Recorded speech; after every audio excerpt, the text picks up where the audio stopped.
All of these motion graphics were made with Claude, without animating a single element by hand. The useful part is not only the visual quality. Claude can read a transcript, understand each idea, and make graphics appear when the idea is spoken. In this video, I will show you 4 methods: text prompts, reference images, user interface simulations, and transcript synced animation. Then I will show you how to reuse the same visual style in future videos. Let's start in Claude Design and choose animation option. For our first test, I will generate everything from one simple text prompt. I will ask Claude create animated explanation of how large language models are trained and how they work. Because the request is broad, Claude may ask about the audience, length, format, and style. For this example, I will choose Curious Professionals, 30 seconds, 16 by 9, and minimal text. A few minutes later, we have a complete animation. From the Tweaks panel, I can test different accent colors and immediately see how the full design changes. I can also adjust the length of each skin on the timeline.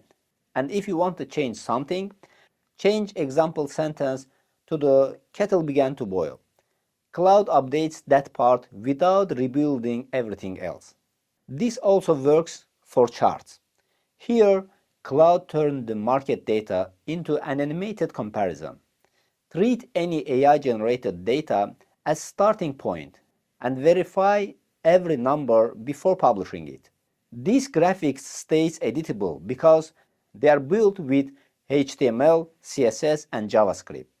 You can change individual elements through the code or with another plain language instruction. The second method starts with a reference image. I uploaded a static ecosystem diagram and asked Claude to reveal the layers one at a time, from top to bottom.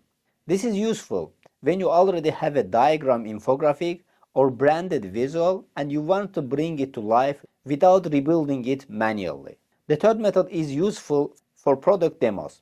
You can upload a screenshot or mockup, then animate a cursor moving, clicking a button, opening a window, or typing text. If you ever animated a user interface demo by hand, this can save a lot of time. Now for the most useful method for YouTube: synchronizing graphics to your recorded voice. This is where transcript becomes the animation timeline. First, I upload the visual references I want to Claude to follow. In this example, I'm using a character, a prompt box, a chat interface, and a background that match to my channel. Then I give Claude 4 rules. Match the visuals to the transcript timestamps, use the text only when needed, keep the design consistent, and follow a presenter safe zone map for every skin.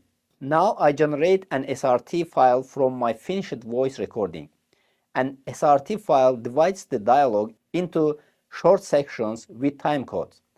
I passed those timecodes below my instructions. Now the graphics appear with the matching lines. If something covers my face, I can ask Claude to move it. For example, move the conversation to the bottom center near the end. When the timing looks right, I export the video at 1080p. For consistent branding across multiple videos, I can create a reusable design system from my visual references. After saving it, select that system for a new project, pass a transcript, and Claude applies the same colors, icons, borders, lightening, and overall the style.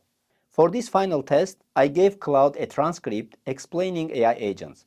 It created visual comparing agents with the chatbots and fixed automations. It showed the 3 parts of an agent: the brain, memory, and tools. The first result may need a few changes, but this workflow can remove hours of manual animation from a video. Try it on one short section of your next video and let me know what you create. I will see you in the comments.